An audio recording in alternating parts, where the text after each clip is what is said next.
que está justo atrás es donde trabajamos nosotros. El edificio de institutos que va a nuclear un instituto de química y bionanociencia, un instituto de modelado y nuestro instituto, que es el Instituto de Investigaciones en Biomedicina de Buenos Aires. Bueno, Mario, vamos Listo. para el instituto.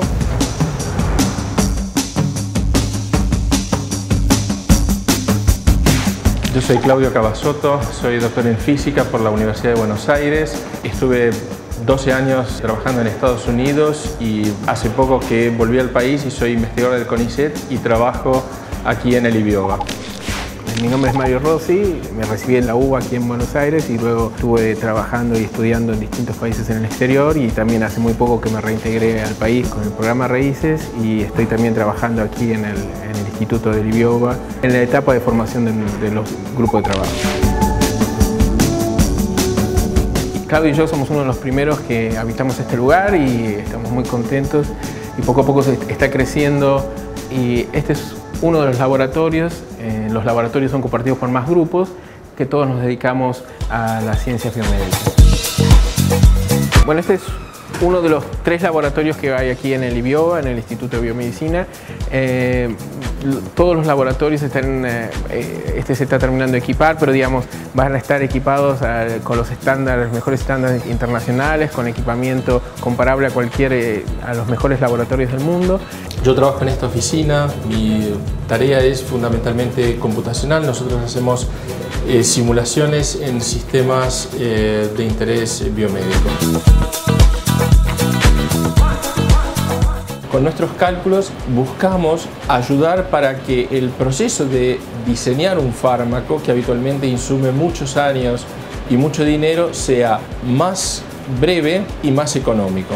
De esa forma esperamos que alguna de las moléculas que nosotros descubrimos o optimizamos algún día se transformen en una droga, o sea, en un remedio concreto. Mi grupo se ocupa del estudio de la degradación de proteínas. Las proteínas son uno de los componentes más importantes de la célula, junto con el ADN, los lípidos y demás, y cumplen infinitas funciones. Los institutos van a contar con una supercomputadora, la primera de Sudamérica, con más de 2000 cores, y además va a tener un pequeño clúster de GPU.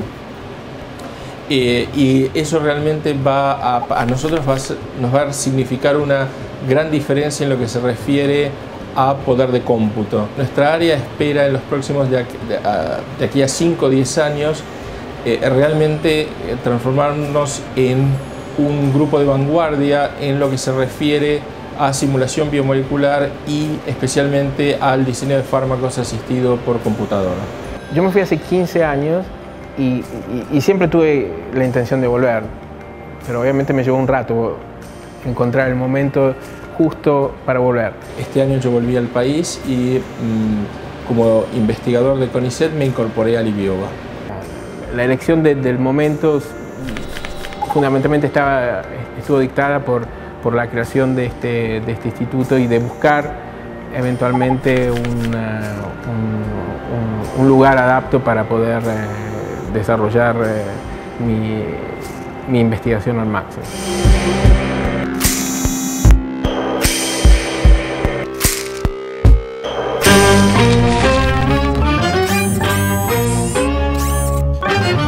En el programa vamos a hablar de química, y para hacerlo tenemos nuestra columnista especial, la doctora Valeria Edelstein. Valeria, cuando yo era más joven y vivía mi padre tenía un problema, una úlcera estomacal, y no había, porque él falleció hace 28 años, imagínate que esto hace muchos años, y la manera de resolver el problema cuando no había medicamentos como los que hay ahora, es que él consumía mucha leche, arroz con leche, leche todo el tiempo. ¿Le hacía bien o hacía mal? Porque él parecía calmarlo en el momento. En el momento sí, el problema es después. La cuestión es que las úlceras se producen, que también es lo mismo que produce la acidez. Nosotros tenemos un músculo entre el estómago y el esófago que cuando pasa la comida se cierra.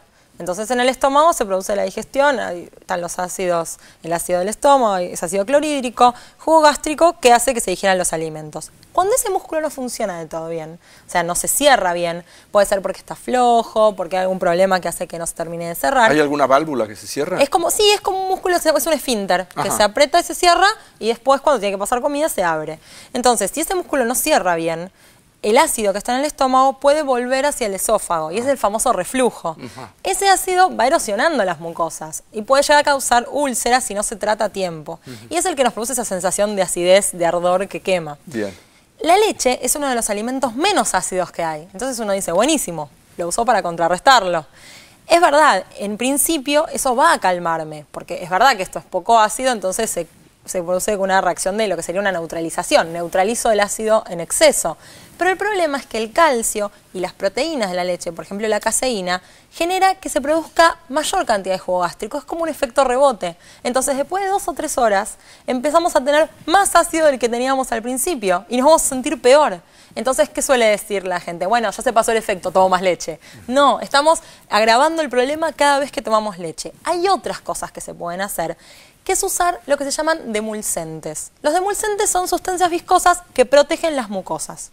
¿Dónde van a encontrar demulcentes? El almidón es un demulcente, por ejemplo, está en la papa, en el arroz, en el pan. Un consejo que a veces daban cuando teníamos acidez era comete un pedacito de pan. Bueno, tenían razón, el almidón nos ayuda a proteger la mucosa. También las pectinas son demulcentes, las pectinas están en las bananas, en las manzanas, y algo que se llama mucílagos que están en los higos. ¿Vieron que los higos son así como esa sensación de filamento? Bueno, esos son mucílagos que ayudan también a proteger. Entonces podemos aprovechar esos alimentos cuando tenemos mucha acidez, nos sentimos muy mal. Y también está el famoso antiácido. El antiácido, hay muchos tipos de antiácido, uno de esos es el bicarbonato de sodio, el de los buches, el que tenemos acá. Esto que tengo acá es el que se compra en la farmacia, que también se usa para cocinar, como leudante, y lo que tenemos acá es agua. Entonces, yo lo que voy a hacer es poner una determinada cantidad. ¿Esto sería algo contra la acidez? Claro, esto es lo que pasa en la panza. Ah, lo que pasa en la panza. Lo pasa en el estómago cuando nosotros tomamos un antiácido, va a ser algo parecido a esto. Pero no sin el efecto, claro. No toma esa cantidad. No esta cantidad y sin el efecto simpático que le vamos a dar ahora. Entonces, este es el bicarbonato. Lo tenemos acá adentro. Y estas son bolitas de naftalina. La gente en general no usa por ahora. No, por favor, no. Entonces, uno pone las bolitas de naftalina. Y lo que vamos a ver es que cuando echamos vinagre, el vinagre tiene ácido. Lo que tenemos ahí es el bicarbonato. El bicarbonato es el antiácido. Y la naftalina. Entonces, al echar el vinagre, lo que vamos a ver es... ¿Eso es vinagre? Esto es vinagre. Se empieza a liberar... A mí me da un poco miedo cuando haces esto. Tengo miedo que explote de pronto todo. Se empieza a liberar. Todo eso que se está liberando es dióxido de carbono. Dióxido de carbono, dióxido de carbono, dióxido de carbono. Si uno sigue agregándole y se sigue liberando, va a ver que en algún momento las bolitas de naftalina se empiezan a mover. Estas son particularmente pesadas, pero bueno. La realidad es que ese dióxido de carbono ayuda a que las bolitas de naftalina se muevan hacia arriba y hacia abajo. Estas son demasiado grandes, por eso no se mueven. Pero bueno, por lo menos tenemos el efecto. Este efecto es lo mismo que pasa en el estómago, por eso uno tiene esa necesidad de eructar cuando está tomando un antiácido. Se está generando mucho gas y hay que eliminarlo. Bien. Así que eso es lo que tenemos. Pero la pregunta es esta. Vos estás mostrando, estás reproduciendo, replicando lo que pasa en nuestro estómago. Exactamente. ¿Y uno por qué empieza a tener una sensación de placidez más placentera? Porque el ácido, que es el vinagre, lo estamos neutralizando con el bicarbonato, que es el antiácido. Compensa y se forma un pH, digamos... Lo que va a hacer es eliminar el exceso de ácido. Exactamente. Entonces, al eliminar el exceso de ácido nos vamos a sentir mejor porque ya no tenemos esa sensación de reflujo. Se llama Valeria Edelstein, como ustedes advierten, tiene una idea bastante clara sobre cuáles son las cosas que pasan en nuestro organismo, sobre todo también con cosas naturales, y por qué nos pasa lo que nos pasa. Es doctora en química y por eso se apoya en el conocimiento para explicar justamente eso. Cuando uno produce dentro del organismo determinadas reacciones, ¿por qué nos sucede lo que nos sucede? Nosotros, gracias Valeria, nosotros seguimos así con el programa. Después de la pausa, snacks saludables de Rosa Mosqueta. Y llega un nuevo planteo matemático del profesor Paenza. Ya volvemos.